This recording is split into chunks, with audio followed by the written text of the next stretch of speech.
Hi guys, for today's video, for today's vlog, magkukwento ako guys kung paano ako nakapunta dito sa nagmamassage ng kulubot ng mukha. Alam niyo ba guys, lagi kong sinasabi sa asawa ko na gusto kong pumunta dito. Gusto kong pumunta mag-try na ipamassage yung mukha ko. Kasi lagi ako nakakakita ng video sa TikTok yung minamasahe yung mukha. Feeling ko ang sarap sa pakiramdam. Pero hindi ko talaga expect guys na nagpaplano na siya kasi ganyan yung asawa ko guys. Kapag may gusto ako o kaya may sinasabi ako na alam niyang ikakasaya ko, yun, magpaplano na yan siya guys. Hindi lang siya sa pagkain ganyan. Sa lahat ng bagay, ganyan ang asawa ko. Magugulat ka na lang kung saan ka niya dadalhin. Kasi nung morning, day off niya kasi, tinawagan ko siya. Nagtataka ako bakit ang saya-saya niya nung sinabi ko na 8 hours lang ako, hindi ako mag-overtime. Tapos sabi ko sa niya, anong nangyari sa'yo? Parang may something wrong. O kaya baka nanalo ka sa loto, hindi mo sinasabi sa akin. Ganun sabi ko. Ay, abay, sagot niya lang sa akin, bakit? Hindi ba pwedeng maging masaya? Hindi ba pwedeng ngumiti? Hindi ba pwedeng tumawa? Sabi niya. Pero ganun pa man, hindi ko na lang pinansin kung bakit siya masaya. Ang mahalaga, masaya siya. Masaya naman talaga sa lagi. Kaya lang nung kahapon na guys, pagka-out ko, kumain kami kasama ko sa work, yung kaibigan ko. After nun, sabi niya, pupunta daw pala kami, magpapamasahe kami ng mukha. Diyos ko po, Roby.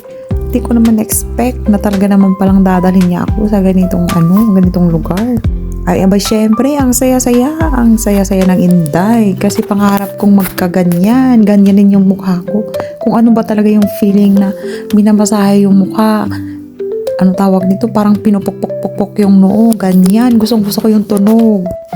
Tapos nung pumasok na ako dyan, ignorante pa ako, hindi ko alam na maghuhubad pala. May damit pala silang kanila na yun yung susuotin mo. Bago ka hihiga dyan, hirap na hirap ako. Kasi nung pumunta ako dyan, dalawa ang suot kong pants, dalawa yung suot kong medyas. Kasi nga, taglamig pa. Puti na lang kamo ang nag-entertain sa akin ay isang Vietnamese na marami daw siyang customer ng mga Pilipino. Ay abay ayun, napakagaling naman. At tinatagalog niya ako, tinatanong niya ako, my friend, tapos na ba? Ay abay, ang tagal kong naghubad. Diyos ko, akala mo naman anong hinuhubad.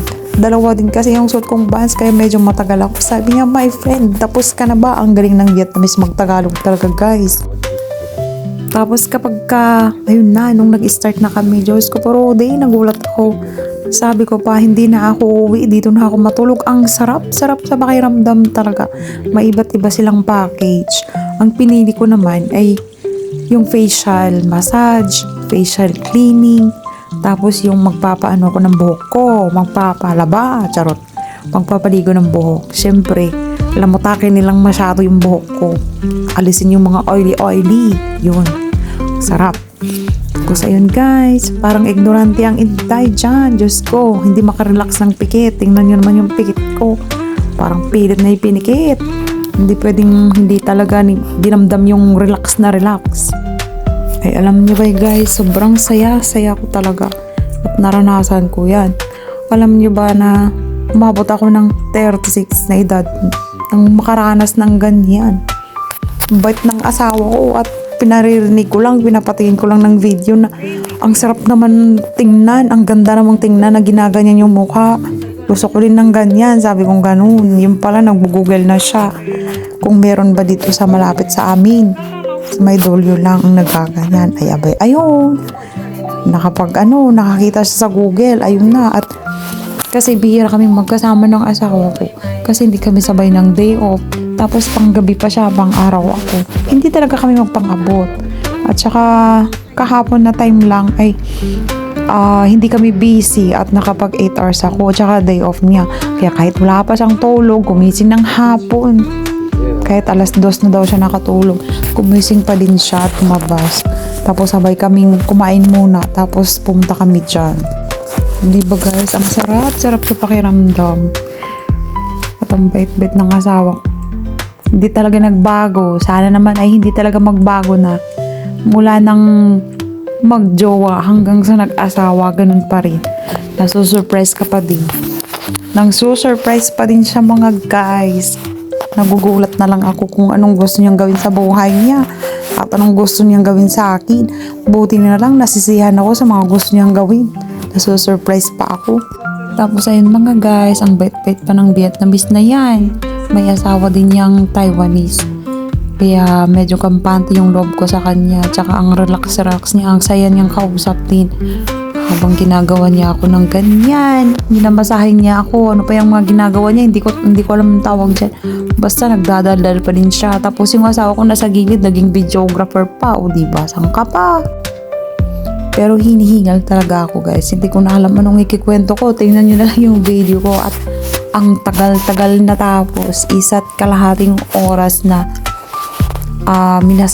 massage yung mukha ko. At saka napagod siyang magkuha ng mga whiteheads, mga anong dumi sa mukha ko, mga anong sumpa. Tapos ang lalim ng buntong hininga niya. Sabi niya, ang dami. Sabi ko, first time ko pa kasing maganyan. Kaya ayan, nahirapan katuloy. Tapos tinuruan niya ako ng mga technique. Paano gawin yung pagkikare sa mukha, ganyan-ganyan. Ay Diyos ko po, di sa busy pa naman ang buhay.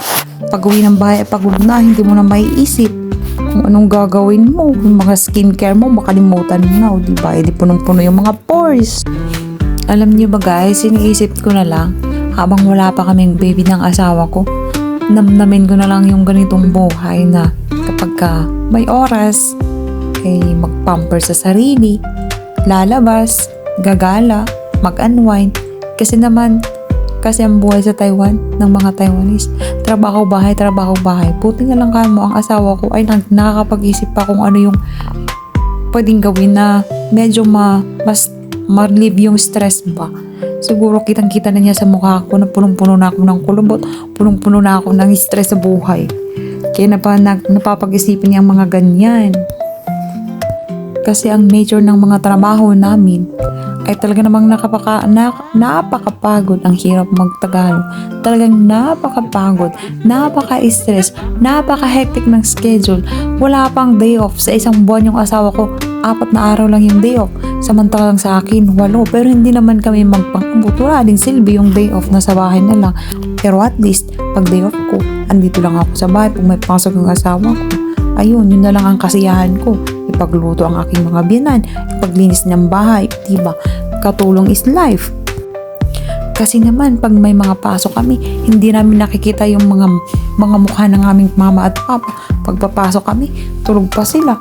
Pag uwi namin, tulog pa din sila. O diba? Kaya pag day off sinasamantalang, ayun, lalabas talaga ng kwarto. Maliban na lang pag sobrang lamig, talaga, hindi talaga kami nakakalabas, hindi din ako bumababa ng kwarto, nasa kwarto lang. Basta ba kapag may oras ay maglinis, tumulong sa mga biyanan, kasi ang mga biyanan ko ay matatanda na. So alam nyo ba guys, tingnan nyo, ang sarap sa pakiramdam na minamasahe yung batok, nandyan lahat yung tawag nito, hangin nata. Sabi niya, bakit ang tigas-tigas daw ng shoulders ko, ng batok. Diyos ko po, Rode, sabi ko naman, sa pagod ba naman ng trabaho namin, walang pahinga. Ay naku, napuno na ng ano yan. Hindi ko alam kung anong napuno dyan. Basta, tumitigas na daw kasi. Ay, sabi niya, matigas pala. Tapos, ang sarap-sarap nung minamasahe na niya. Diyos ko, parang ayaw ko na siyang pahintuin. At sa mga point na yan, Diyos ko, para na akong makatulog. Ang sarap sa feeling mga guys na paminsan-minsan. I-relax din natin yung mga sarili natin. Thank you lang marami talaga sa asawa ko. Diyos ko, Brody. Nung araw na yan, kumain kami sa labas kasama pa ang kaibigan ko. Tapos pagkatapos, dinala pa niya ako doon. Sobrang relax. Ang sarap sa feeling talaga. Sabi ko sa asawa ko lang, tagatingin ko sa salamin. Sabi ko, parang ang ganda-ganda ko. Gusto ko araw-araw akong pumunta doon. Sabi niya, oo, pwede araw-araw akong pumunta doon. Diyos ko, Brody, ang mahal naman pag araw-araw.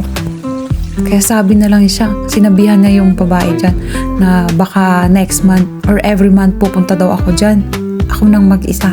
Bibigay na lang daw yung address, tapos mag-google na lang ako.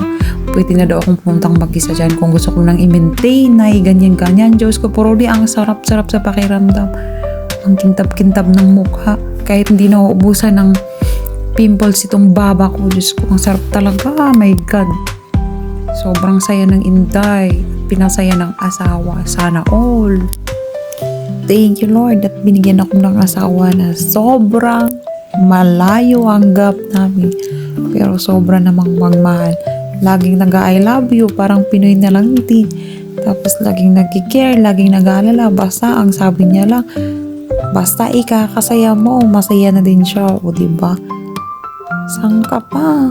Kaya ayun, binabawas-bawasan na yung pagiging matampuhin, pagiging galitin na walang dahilan kasi hindi deserve ng asawa.